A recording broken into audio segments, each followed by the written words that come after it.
I think I actually tried making a video like this once before, and I think it's still in my unpublished. The game in the background was StarCraft. This time it'll be Loop Hero. Why not? And the core of this video is... If you've ever seen one of my info videos, this might be similar. So you won't see me commenting over the gameplay or anything of that sort here.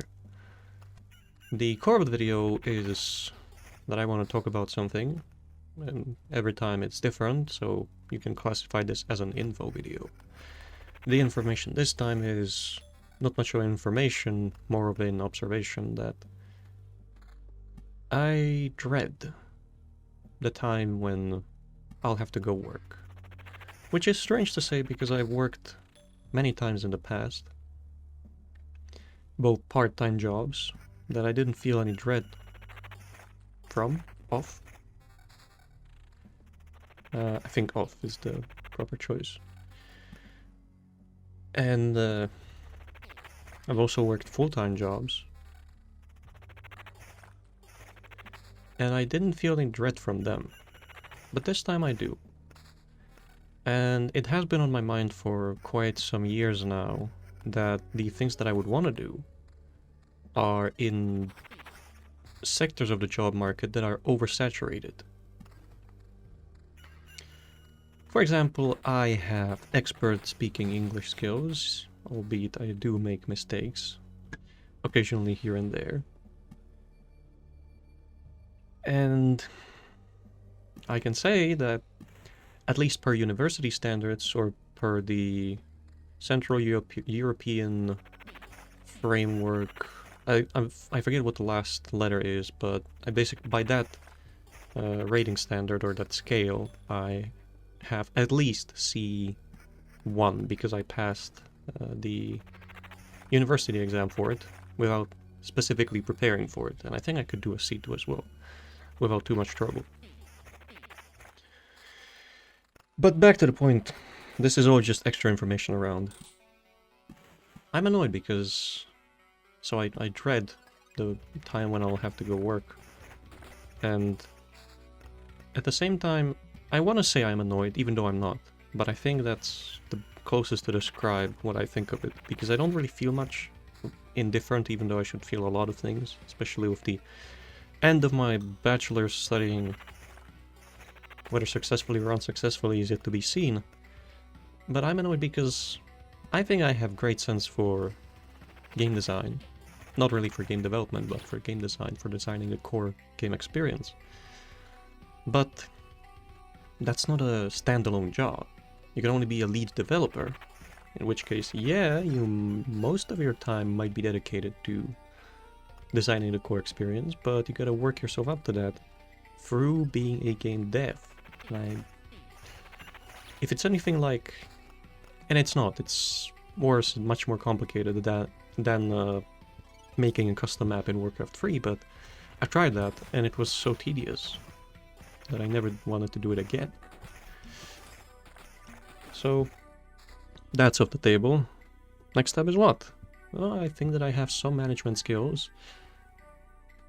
How good would have to be seen yet, but I have tested that because at the university where I study, there was a simulated translation agency exam where everybody had a role, and it was an attempt at simulating how a real translation agency would operate. And if the entire group, so the entire simulated agency translated one publication, so one book, about 250-300 pages, start to finish, including the print of that book, and then delivered it, everybody passed. I was the lead of that agency, and we delivered a result that the exam leader said was the best he has seen yet. And he's at the university for 10, 15, 20 years. I don't know. It's been there for more than 10 years, that I can say for sure. I think maybe 15 to 20. So maybe that says something, considering that this exam takes place at least once per academic year, maybe twice, depending on how many people there are in a given academic year, in a given class that have to take that exam in their year. I did have trouble finding the proper print, the proper place to print it at, but the individual who did graphics, who volunteered to do graphics, backed me up there. So, you know, that was one mistake that I did, or one failure that I had, but that individual backed me up and found a good printing place. Anyway, but whoever needs a manager, just a manager, yeah, it's always management with something attached. It's management and can't think of examples other than one stupid example, which I don't think would work here. But yeah, that's off the table as well. Why would you need to manage other people? Other people can manage themselves, unless it's some sort of joint operation, like a cleaning company or this or that. And based on the reviews that I've read, at least in this country, they don't treat the people that the manager manages well. So I don't want to have any stains on my proverbial soul. I don't like when people are treated bad. When people who don't deserve it are treated bad. So that's off the table as well. Half by my choice and half by the state of the industry. And then what's left? Making YouTube videos. How long have I been doing this? Since 2015? Something like that? 9 years, and I have nothing to show for it. The time when my channel was taking off disappeared as quickly as it appeared. I think it was because of due to a shadow ban, but you know, I have no proof. Albeit I could point to Twitter files and YouTube, Twitter, Facebook, Instagram, all in one group, all attempting to control speech, thought, and algorithmically hiding behind an algorithm that decides what does get shown, what doesn't, and then what gets propped up for the right words, right opinions, and what doesn't, or what gets deboosted, as they put it, shadow banned, for not the right opinions, not the right words. So I've been doing this for 9 years and I have nothing to show for it. Gained 20% of 1 monthly pay in this country. 20% over 9 years. So that's off the table as well. Then I wanted to try and, or wanted, said, hey, why not try? Try joining a professional team for games. Because I was really good at Heroes of the Storm before it got axed. I got into top 100 and I played against the top 10, including the top 1, with and against. And as I was getting into the talks, so that's probably a fault of mine because I didn't start, you know, sorting that out sooner. Then again, how would you know if you're gonna be great at a game or not if you played casually and decided to play ranked only like a year after you started playing? A week after I started talking with some teams looking to get into esports and, you know, who had other members and were looking for one last or two last people. A year after I started those talks, HOTS axed, Heroes of the Storm axed, esports scene completely cancelled. Alright, another option off the table. And then what? What am I to do now? I worked for a year in a factory as a factory worker, 12-hour shifts, 4 days in a row, 2 daily shifts, 2 nightly shifts, 2 day shifts, 2 night shifts, whichever you prefer. And I hated it. Didn't hate it at first, but I grew to hate it very quickly over half a year. Tried working at a supermarket as a cashier slash because cashiers there don't just do cashier things, they also stock the shelves. So I did that for 2 months. Grew to hate it even faster. There might see a trend. It's not that I wouldn't have talents. It's not that I couldn't work or wouldn't want to work. Albeit if a future comes where working is optional and everyone just spends time consuming entertainment, pondering about things, and working if they want to, I wouldn't mind. I think I'd like that, but there's caveats. For example, how a universal basic income would be a tool for state to control anybody within its, not the region, but within its reach. Like, somebody says the wrong words, thinks the wrong things, and, hey, you know your money? Yeah, it's gone now. Have fun.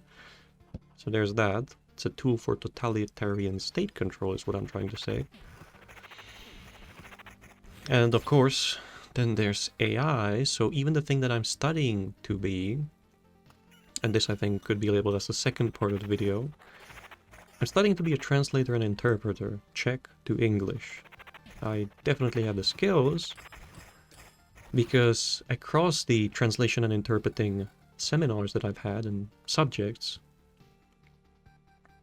there's a difference that I'm not sure, so I'll try, but I'm not sure if that's the official way of calling them or labeling them. There's a difference between, right, a seminar and a lesson. A seminar, you usually just listen, write things down, and you're having something explained to you. In a lesson, you also practice, in addition to everything you would in a seminar. So it's not just listening and taking things in and learning, it's also practicing and showing that you understand these things. And across all lessons, which include practice, across all lessons in translation and interpreting that I've had, at the worst I've been referred to as, yeah, not bad. And at the best, which happened more often, my work was shown in an anonymized way, so removed name, removed file details, machine which that work was finished on was also removed, so like all identifying information was removed, and my work was shown across those subjects in translation, for example, to the entire class. It's like, oh hey look, this is good, or oh hey look, this is what it could look like, or hey, this is a different way you could do it. Good. And even then, I might not be able to finish the study, because I don't know how it is in your country, or if you're a student, how it is at your university, or your high school, or your whatever. There's this trend where European Union really, and I mean really, likes to tell member states what they can, could, should, and must teach as parts of given courses. So, for example, I went to study chemistry. I have a degree in applied chemistry, analytical branch. And even though I went there to study chemistry, there were, other things like basics of economics, basics of history, which were continuations of elementary school subjects. So it wasn't really basics, it was basics with a bit of expansion added to them. And even then, on a trade school, I went to study chemistry, bam! Machinery. Right, so designing,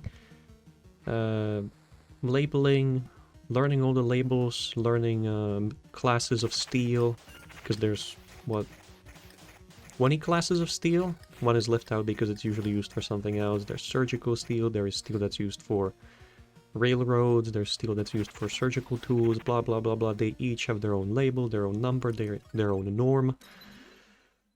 And then you gotta use the rulers, the schematic, alright, making schematics. It's gotta be perfect, and you've gotta use special font, hand drawn by the way, on those schematics, and nearly everybody failed. Nearly everybody who was doing pretty well in chemistry and everywhere else. And I thought, hey, okay, there's this gap, and there were gaps in other subjects as well, where they told us, hey, so you learned this in elementary school, so you're gonna do this next. And we were like, no, we didn't. None of us did. So we had to get up to speed. Alright. But then in university, it got even worse. Half. So before it was one subject and some gaps. Now it's half. I'll say it again. Half. Half. 50%. Not exactly 50%, you know, it could be 48, 52, I don't know. I didn't do the percentages, but if I count, and I did a number of occasions over the previous years, how many subjects are unrelated to what I went to study, unrelated to translation and interpreting, it's about half. And some of the professors also said that. And they said, hey, if you only had things, if you studied only things that are related to translation and interpreting, this course wouldn't be for 3 years, it would be only 1.5 years long. And I was just wondering, well, that would be perfect. You could fit in more practice, you could fit in some more things, like, hey, so you're learning things that have already been established, but it might be worth, you know, having a few extra seminars going over the current developments in theory, or like what might be the things that will be included into theory in like 2 years, 5 years, 10 years. No, it's just... So, you know, you're all here to study translation and interpreting, yes? So you're gonna have philology, linguistics, theory of the English language, you're gonna have the theory of English grammar. Never mind that you will never need that, because you're only gonna need a sense on how to use the language, what somebody means. So pragmatics, yeah, okay, that one's related, but everything else just unrelated to what I went to study. And I've had a problem with almost all of it. And now, or the reason why I've spent the past, 4 minutes, 5 minutes talking about this, there's one subject, and the way it works in the Czech Republic universities, at least public ones, or state ones, is you can enroll for a subject twice. You get 3 attempts at the final exam per 1 enrollment. If you fail on your second enrollment, so on your 6th exam try, your entire studying's over. You're kicked out of the university. I studied for a year once, and I didn't finish because there were relationship problems at home between my father, who usually likes to act as a prick. More of a reflex than anything else from him, I think, because he has never had a good relationship with his father. And my mother. And I was really down because of that for almost the entire year that I was there. That didn't work out. I was behind in the first semester, then in the second semester I picked it up.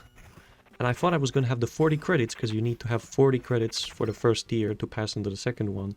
And then I found out somebody left one subject from the previous semester open, and so it was showing up as the double gain, as a double gain.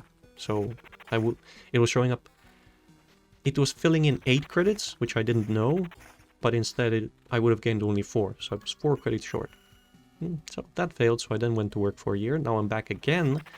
I'm in the 4th year, even though bachelor's programs are 3 years long, because in here you can extend your studying by 1 year. And it wasn't by choice, it was by necessity, because there's a requirement that you cannot go to the state exam if you haven't finished all of your modules. There's 3. And the shittiest, the most pointless module, extra foreign language, which I know doesn't let you take an exam unless you take the preceding subjects, no matter what your level of that language is. So I could have gone for the exam that would have given me all the credits I need, but I couldn't. I couldn't sign up for it because I didn't have the required prerequisite subjects, which is stupid. Anyway, now I'm in the 4th year, and I'm not sure if I'll be able to finish it, because I'm on my 6th exam attempt in the English grammar theory. You know, it's not just that, it's comprehensive English grammar is the subject, I passed the practical part on my first try. First try. I have the 6th, so the last attempt on theory. Like, how stupid is it to pass the practical part on your first try? Which you could argue the practical part is more than related to translation and interpreting. But then why the theory? Why have it there? Like, I would understand if the theory was optional for people that want to refresh or want to know how it works, but if you already know how it works and you're not a teacher, so you don't need to explain it to others, and you learn to describe how you arrived at a certain translation in other subjects, like, what's the point here? I'm gonna fail even though I'm performing great in the related things that I went there to study. Even though there's that, I'm potentially, it's not to say I will or I'm gonna, I may potentially fail due to something that's unrelated. Wow, isn't that perfect? And even then, that's not all of it. Even then, if I do succeed, and if I somehow get past the 6 other exams that I have to go through, including linguistics, including theory of interpreting, which I would call related but not necessary or required to become a translator and interpreter,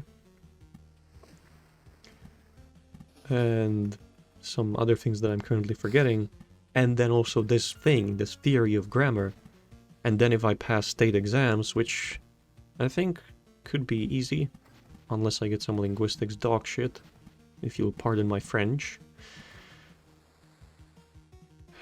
And if I finish my diploma work in time, then, even then, what's the latest craze across technology? Artificial intelligence, and already a part of the study program is 4 practices. 2 for translating, 2 for interpreting, 2 for translating, 2 for interpreting. Already, the header or the practice leader said at the start of this academic year that already some contracts for translating are gone from the market because of AI. It's like, cool. What'll it be like in 2 years, 3 years, 4 years, 10 years? It's gonna be a useless diploma. Not necessarily, because I think that what'll happen is way fewer translation and translation jobs will be available, and the few that are left will just be centered around checking what the AI did. You know, if it made the right inferences, etc. And so, like, great, the things that I would want to do, I can't, for one reason or another. Things that I'm studying to be, only half of it might have a future, because, you know, there's already modules that can translate speech, so, and I mean all the sounds that one produces. So just update it or develop it to do so in real time, attach it to glasses, and I don't mean Google Glass, but, you know, something of that sort, or to a brain chip that someone's currently working on, and boom, the entire profession. Almost gone, except for a few who would check what the AI did. Like, now what? Who knows? I don't. And there's a sense of dread that I feel because of all this that I just described. Oh, and don't forget, even things like that may have had a future in the past, like voice acting, characters, either in the original language for a given game, if you move to that country or get outsourced, or in a game's localization, which is a lot less common, since the AAA studios downscaled their localization after the crash of 2008, the economic crash.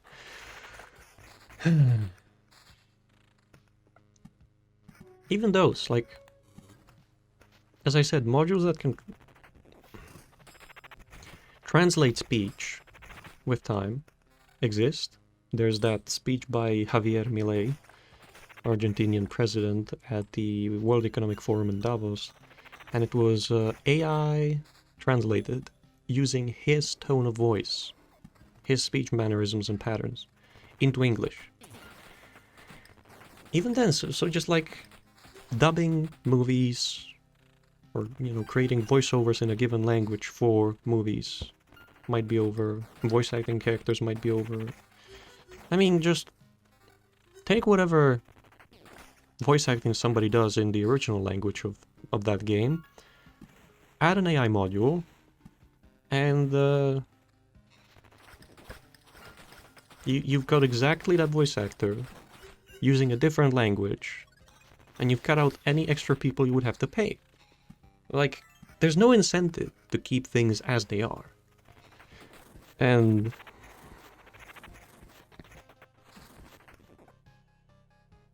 I think that's about it. I'm not gonna rant anymore. I'm just...